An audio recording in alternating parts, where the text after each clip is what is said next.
ಇಷ್ಟು ದಿನ ಬೆಂಗಳೂರಿನಲ್ಲಿ ಒಂದು ಕೂಗು ಕೇಳಿ ಬರ್ತಾ ಇತ್ತು. ಫುಟ್ಪಾತ್ ತೆರವು ಕಾರ್ಯಾಚರಣೆಗೆ ಸಚಿವ ಕೃಷ್ಣ ಭೈರೇಗೌಡರು ಮನವಿಯನ್ನ ಮಾಡಿಕೊಂಡಿದ್ರು. ಜೊತೆಯಲ್ಲಿ ವ್ಯಾಪಾರಿಗಳು ಏನೇ ಆಕ್ರೋಶವನ್ನ ವ್ಯಕ್ತಪಡಿಸಿದ್ರು ಕೂಡ ಈ ಒಂದು ಏನ್ ತೆರವು ಕಾರ್ಯಾಚರಣೆ ಆಗ್ತಾ ಇತ್ತು ಅದನ್ನ ಮಾಡ್ತಾ ಇದ್ರು. ಇದೀಗ ಮತ್ತೊಂದು ಶಾಕ್ ಅನ್ನ ಕೊಡ್ತಿದ್ದಾರೆ ಸಚಿವ ಕೃಷ್ಣ ಭೈರೇಗೌಡರು. ಅನಾಥ ವಾಹನಗಳು ರಸ್ತೆ ಬದಿಯಲ್ಲಿ ನಿಲ್ತಾ ಇತ್ತು, ಅದಕ್ಕೆ ಶಾಕ್ ಅನ್ನ ಕೊಟ್ಟಿರುವಂತದ್ದು. ಬೆಂಗಳೂರಿಗರೇ ಗಮನಿಸಿ, ಅನಾಥ ವಾಹನಗಳ ಎತ್ತಂಗಡಿಗೆ ಸಿದ್ಧತೆ ನಡೀತಾ ಇದೆ.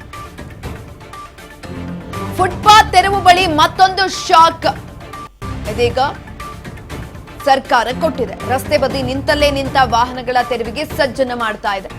ಹಳೆ ಗಾಡಿಗಳ ಟೋಯಿಂಗ್ಗೆ ಜಿಬಿಎ ಮುಂದಾಗ್ತಾ ಇದೆ.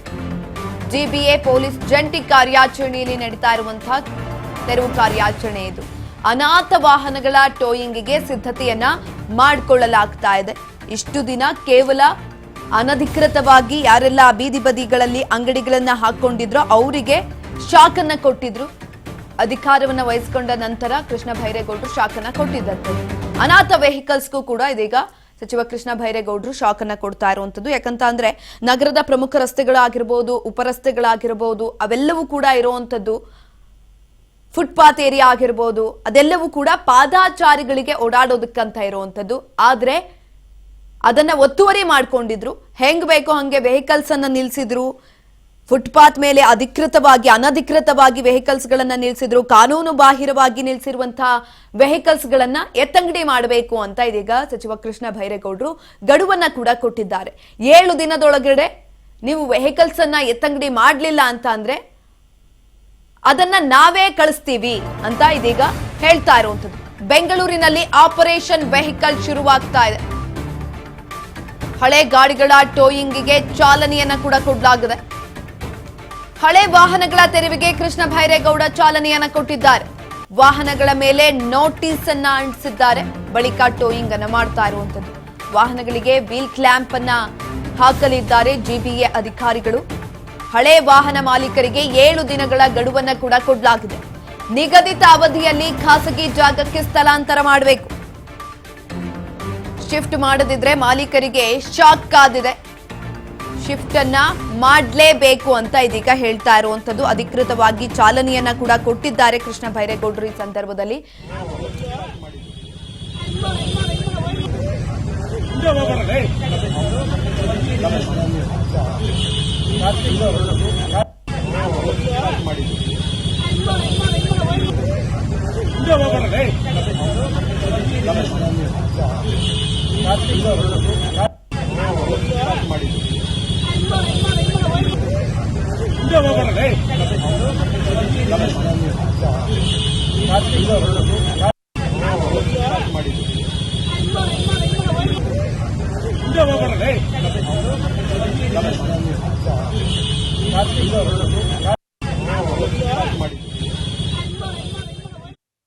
ಈ ಕುರಿತಾಗಿ ಹೆಚ್ಚಿನ ಮಾಹಿತಿಯನ್ನ ತಿಳ್ಕೊಳ್ತಾ ಹೋಗೋಣ. ನಮ್ಮ ಪ್ರತಿನಿಧಿ ವಿನುತಾ ಸಂಪರ್ಕದಲ್ಲಿದ್ದಾರೆ. ವಿನುತಾ, ಇಷ್ಟು ದಿನ ಫುಟ್ಪಾತ್ ತೆರವು ಕಾರ್ಯಾಚರಣೆಯನ್ನ ಮಾಡ್ತಾ ಇದ್ರು. ಇದೀಗ ಅನಧಿಕೃತವಾಗಿ ಯಾರೆಲ್ಲ ವಾಹನಗಳನ್ನ ನಿಲ್ಲಿಸಿದ್ರು ಆ ಒಂದು ವಾಹನಗಳನ್ನ ನೀವು ತೆಗಿಬೇಕು. 7 ದಿನಗಳ ಗಡುವನ್ನ ಕೂಡ ಕೃಷ್ಣ ಭೈರೇಗೌಡರು ಈ ಸಂದರ್ಭದಲ್ಲಿ ಕೊಟ್ಟಿದ್ದಾರೆ. ಹೆಚ್ಚಿನ ಮಾಹಿತಿ ಕೊಡೋದಾದ್ರೆ.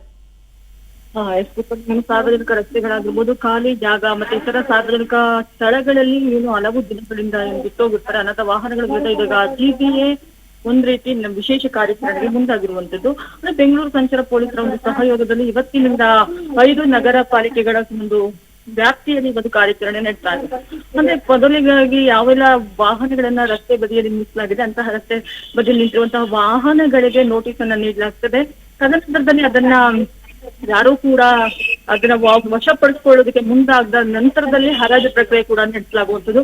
ಇನ್ನ ಏನೋ ಒಂದು ಜಿಬಿಎ ಕಾಯ್ದೆ 2024 ಒಂದು ಸೆಕ್ಷನ್ 324 ನ ಅಡಿಯಲ್ಲಿ ಒಂದು ಕಾರ್ಯಾಚರಣೆಯನ್ನು ನಡೆಸ್ತಾ ಇರುವಂತದ್ದು. ಅಂದ್ರೆ ಈಗಾಗಲೇ ಇದಕ್ಕೆ ಸಂಬಂಧಪಟ್ಟಂತೆ 8ನೇ ತಾರೀಕು ಕೂಡ ಸಾರ್ವಜನಿಕವಾಗಿ ಪ್ರಕಟಣೆ ಕೂಡ ಹೊರಡಿಸಲಾಗಿತ್ತು. ಸೊ ಇವತ್ತಿನಿಂದ ಅದಕ್ಕೆ ಅಧಿಕೃತವಾಗಿ ಕಾರ್ಯಾಚರಣೆ ಕೂಡ ಮುಂದುವರಿತಾ ಇರುತ್ತದೆ. ಇನ್ನು ಇತ್ತೀಚೆಗೆ ಏನು ಪಾದಚಾರಿ ಮಾರ್ಗವನ್ನ ಅತಿಕ್ರಮಣ ಮಾಡ್ಕೊಂಡಿದ್ದಂತಹ ಒಂದು ಉದ್ದೇಶದಿಂದ ಅದನ್ನ ತೆರವು ಮಾಡುವಂತಹ ಉದ್ದೇಶದಿಂದ ಸೇಫ್ ಫುಟ್ಪಾತ್ ಕಾನ್ಸೆಪ್ಟ್ ಅನ್ನು ಕೂಡ ಜುಲೈ 10ರವರೆಗೂ ಕೂಡ ನಡೆಸಲಾಗ್ತಾ ಇತ್ತು. ನಿನ್ನೆವರೆಗೂ ಕೂಡ ಅದು ಫುಟ್ಪಾತ್ ಕಾರ್ಯಾಚರಣೆ ಮುಂದುವರೆದಿತ್ತು. ಸೊ ಅದಾದ ಬಳಿಕ ಇದಾಗ ಅದರ ಬೆನ್ನಲ್ಲೇ ಈಗ ಅನಾಥ ವಾಹನಗಳ ತೆರವು ಕಾರ್ಯಾಚರಣೆ ಕೂಡ ಆರಂಭವಾಗಿರುವಂತದ್ದು. ಇದಕ್ಕೆ ಸಂಬಂಧಪಟ್ಟಂತೆ ಜಿಬಿ ಅಧಿಕಾರಿಗಳ ಸಹಯೋಗದ ಜೊತೆಗೆ ಪೊಲೀಸ್ ಅಧಿಕಾರಿಗಳ, ಸಂಚಾರಿ ಪೊಲೀಸರ ಸಹಯೋಗದಲ್ಲಿ ಇವತ್ತು ಸ್ವತಃ ಕೃಷ್ಣ ಬೈರೇಗೌಡರು ಕೂಡ ಒಂದು ವಾಹನಗಳ ತೆರವಿಗೆ ಮುಂದಾಗಿರುವಂತದ್ದು. ಇದಕ್ಕೆ ಸಂಬಂಧಪಟ್ಟಂತೆ ಕೆಲವೊಂದಿಷ್ಟು ರಸ್ತೆಗಳನ್ನ ನಿಗದಿ ಮಾಡಲಾಗಿರುವಂತದ್ದು. ಪ್ರಮುಖ ಏನು ಬೆಂಗಳೂರಿನ ಪ್ರಮುಖ ರಸ್ತೆಗಳಿದೆ ಅಲ್ಲೆಲ್ಲವೂ ಕೂಡ ಮೊದಲನೇದಾಗಿ ವಾಹನಗಳ ಮೇಲೆ ಸ್ಟಿಕ್ಕರ್ ಅನ್ನು ಕೂಡ ಅಂಟಿಸಲಾಗುತ್ತೆ. ತದನಂತರದಲ್ಲಿ 7 ದಿನಗಳ ಒಂದು ಕಾಲಾವಕಾಶವನ್ನ ನೀಡಲಾಗುತ್ತೆ. ಆ ಕಾಲಾವಕಾಶದ ನಂತರದಲ್ಲಿ ನೋಟಿಸ್ ಅನ್ನ ಅಂಟಿಸಿದ ಬಳಿಕವೂ ಕೂಡ ವಾಹನದಲ್ಲಿ ಯಾರಾದ್ರೂ ಕೂಡ ಅದನ್ನ ಒಳಪಡಿಸಿಕೊಂಡು ಹೋದ್ರೆ ವೀಲ್ ಸ್ಟ್ಯಾಂಪ್ ಗಳನ್ನು ಕೂಡ ಇಲ್ಲಿ ಅಳವಡಿಕೆಯನ್ನ ಮಾಡಲಾಗುವಂತದ್ದು. ಇನ್ನು 7 ದಿನಗಳ ಒಂದು ವಾಹನವನ್ನ ತೆರವುಗೊಳಿಸ್ತಾ ಇದೆ.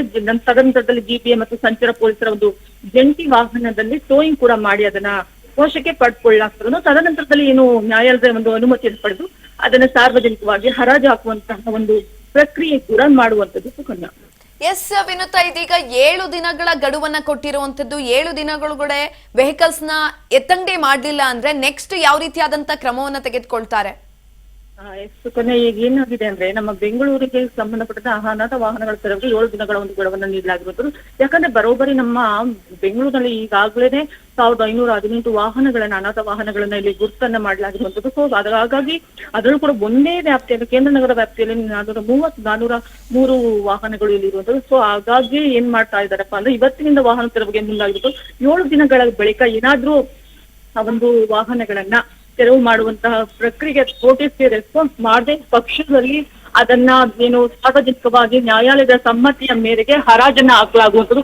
ಯಾವೆಲ್ಲ ವಾಹನಗಳು ಒಂದ್ ರೀತಿ ಸುವ್ಯವಸ್ಥೆ ಒಂದು ಯೂಸ್ ಮಾಡೋದಕ್ಕೆ ಸಹಾಯಕವಾಗುತ್ತೆ ಅನ್ನುವಂತ ಒಂದು ವೆಲ್ ಕಂಡೀಷನ್ ಅಲ್ಲಿ ಇದೆ, ಅಂತಹ ವಾಹನಗಳನ್ನ ಇಲ್ಲಿ ಹರಾಜು ಪ್ರಕ್ರಿಯೆಗೆ ಹಾಕಲಾಗುವಂಥದ್ದು. ಇನ್ನ ಯಾವೆಲ್ಲ ವಾಹನಗಳು ಜಖಮ್ ಆಗಿರ್ಬೋದು, ಸೊ ಅಥವಾ ಆಕ್ಸಿಡೆಂಟ್ ಆಗಿ ನಿಲ್ಸಿರುವಂತದ್ದಾಗಿರ್ಬೋದು, ಇಂತಹ ವಾಹನಗಳನ್ನ ಒಂದು ಏನು ನಮ್ಮ ಡಂಪಿಂಗ್ ಯಾರ್ಡ್ ಗಳಿದೆ ಅಲ್ಲಿಗೆ ಸರಬರಾಜು ಕೂಡ ಮಾಡಲಾಗುವಂತಹ ಪ್ರಕ್ರಿಯೆಯನ್ನ ಮಾಡಲಾಗುವಂತದ್ದು. ಸುಕನ್ಯಾ, ಧನ್ಯವಾದಗಳು ವಿನುತಾ ಹೆಚ್ಚಿನ ಮಾಹಿತಿಗಾಗಿ.